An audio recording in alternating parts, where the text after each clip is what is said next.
Carlo, yung Peps nagsisimula. Sobrang humble lang ng mga taong yan.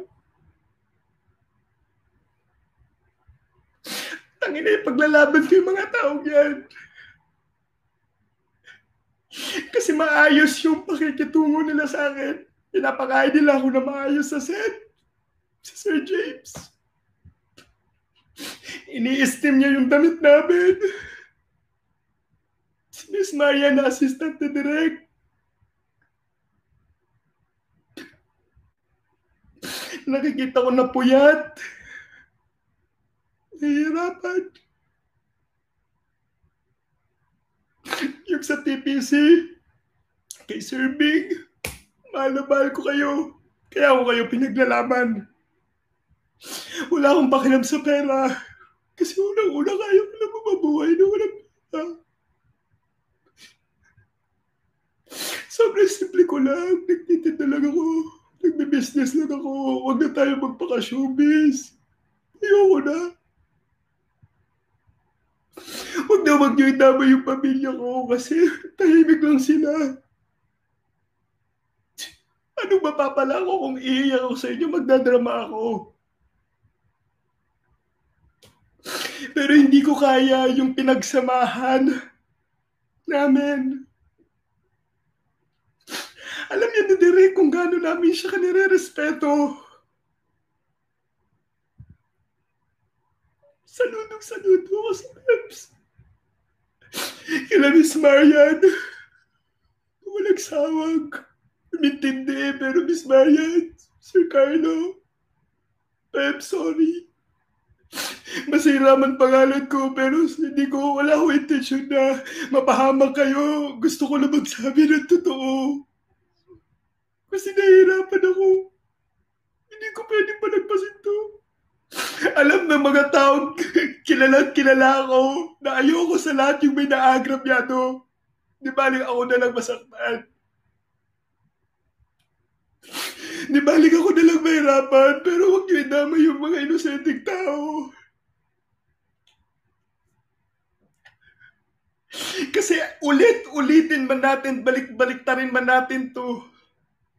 Lalabas na lalabas yung katotohanan.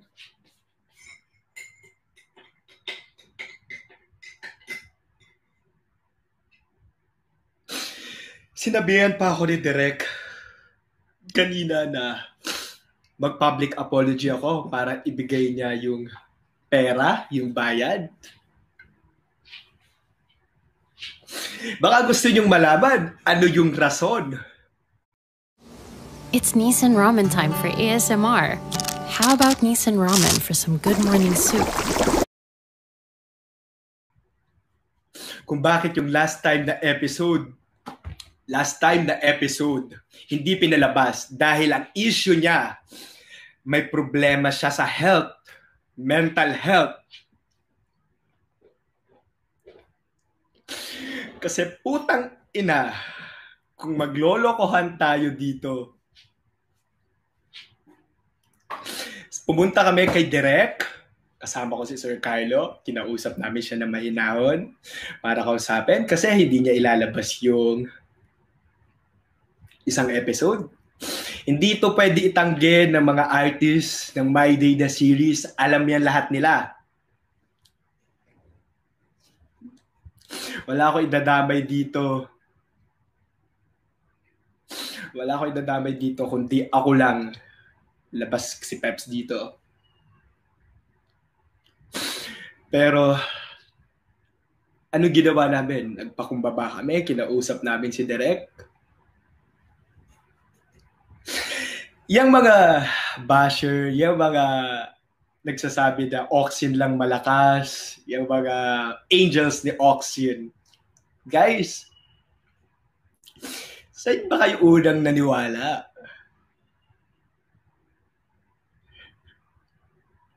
Kay Aston, di ba? Love na love nyo ako. Sinong unang kausap nyo? Sinong bumuo ng mga support club natin? Sino? Si Derek, director lang yan. Siya ang nag-i-edit, siya yung busy sa pag-edit ng My Day. Nakilala niyo si Derek? Okay. Pumunta kayo sa bahay ni Direk, nakausap nyo, okay. Ito lang gusto kong sabihin sa inyo, sa mga basher na galit sa akin, wala akong utang na loob, okay. Lagi niyong tandaan, ay wala akong galit sa inyo. Never. Kasi hindi nyo alam yung totoo. Pwede mong sabihin na na-brainwash kayo ni Direk o sino man, kung sino man nagsasabi sa inyo. Kasi si Direk, sabi niya, wala daw siyang sinasabi. Nasa akin yung copy. Gusto niyo ba ng sample? Hindi ko kailangan maglabas.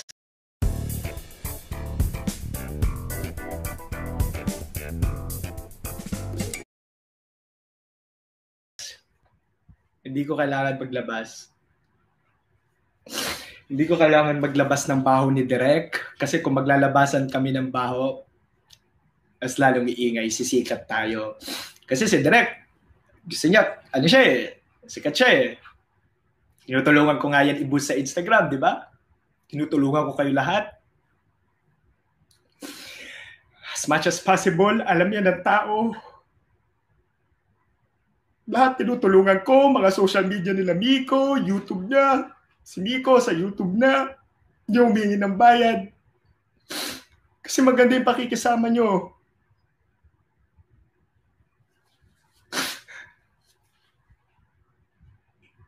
May pakikisama, maganda yung pagsasama natin. Oxen Films, direksyon. Ibigay mo yung tama para sa Peps, then stop na tayo. Kasi kung magkakasuhan man tayo, so be it. Ako yung nagsimula, okay, kasuhan mo ko. Please, kasuhan mo ko, okay. Pero gagastos ka ba para sa lawyer? Shan. Yung mga panahon na wala pang kita yung YouTube, sino yung nasa tabi mo? Sino yung kasama mong lumabas? Kumain? Kuya Andrew, kasama ni Direk, kabalo ka kung si tinuod. Alam ko, pamilyado ka. Alam ko yung pakiramdam na may pamilya ka na binubuhay. Kaya kailangan natin ng pera. Pero sana wag nating kalimutan.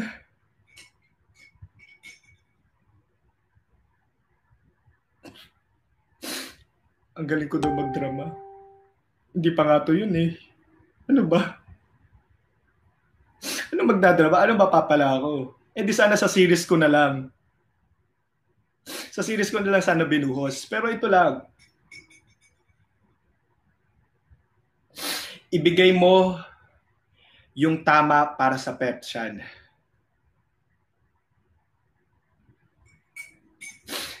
Ako lang yung maingay, ako lang yung mayabang, ayaw niyo magsalita kasi under ka. Siyan. Sa baba ka. Mahilig ka. We all look at the same world, but we all look at it in a... Magsabi-sabi sa mga supporters. Diyan lang. Sino ba mga kalaban mo? Wala naman akong kalaban eh.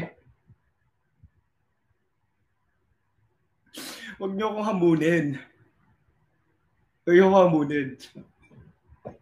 Nagpapaka-showbiz tayo ah. Gusto niyo magpaka-showbiz ako? Wag. Aminin ko yung totoo. Nanonood sila. Hindi natin kailangan sabihin kasi ang nakakatawa, ba't nila nalaman kahapon na nagla-live ako, kung ano yung pinagsasabi ko, tapos binlock nila kami? Binlock mo ako siya? Papalabasin mo na ako yung nag-block? Nagmumukha akong tanga? Kinakausap kita? Yung last conversation natin? Andito siya. Kahit i-delete mo man yan, i-block mo man yan siya. Yung mga screenshot, mga baho, Shan. Yung kaso? Kasuhan? Okay. Magkasuhan tayo? Sige, lalaban tayo. Okay. Pero, ibigay mo yung tama, Shan. Ibigay mo sa Oxy, ibigay mo sa Peps. Ibigay mo yung tamang bayad nila. Guys, wala nang season 2, wag na po kayong umasa. Kasi sila Sir Carlo, ang Peps, gumawa na nga ng project. My Toxic Lover. My Toxic. Sino bang toxic? My Toxic Lover. Promote ko na rin eh. Kasi nagsha-showbiz na tayo, di ba? At confident ako, napapatok to. Napangako ko. Gagawin ko yung best ko. Kasi nasa tamang tawa ko, walang toxic sa amin. Ginagawa namin to for the love. Di kami mukhang pera? Sige. Huwag yung idamay yung mga ibang wala dito. May nag-message sa akin, nagsasabi na ang kapal na mukha ni Cristel, na kung sali-sali daw, sali-sali. Tas ano pa yung sinabi niyo hindi maganda? Nakita niyo kung paano ko pinagtanggol si Miko sa mga interview. Wala pang issue ang Oxen Films to. Gagawin ko rin to kay Cristel. Hindi lang sa kay Cristel, sa lahat. Kasi mabait na tao si Cristel.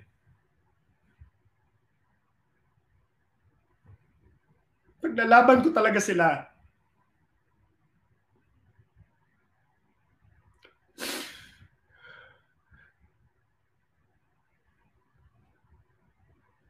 Isipin nyo guys, kung sinungaling ako, kung magaling ako gumawa ng storya, bakit lahat ng tao nasa side ng Peps?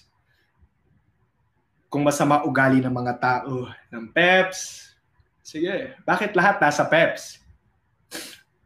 Si Miss Becky lang yung naiwan. Alam ni Miss Becky yung totoo. Alam ni Gio yung totoo kung ano yung ugali ni Direk.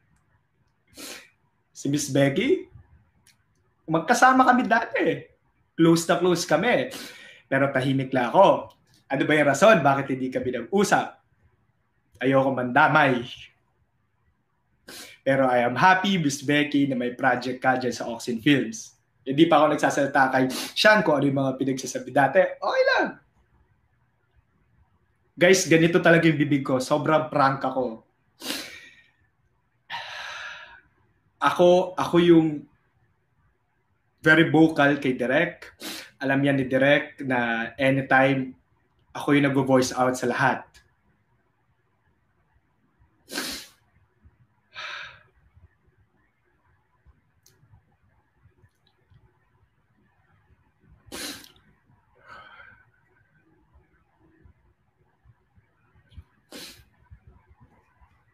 Sige. Guys, bibigyan ko kayo ng chance magtanong. Sasagutin ko lahat. Walang filter. Sobrang dami ng question. Paano ko kayo maiisa-isa? Sige, sasagutin ko. Dito kay Rain Jasny PH, Oxen Films ng Malakas. Nakapunta ka na kay Direk sa bahay niya. Ang bait ni Direk sa'yo, oo. Sige, gawin natin yan.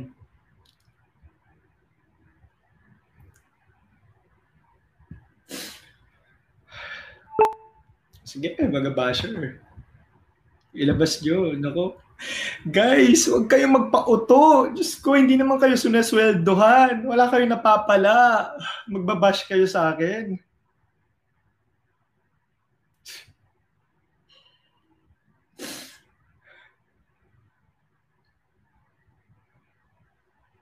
Oxen Films ng Malakas.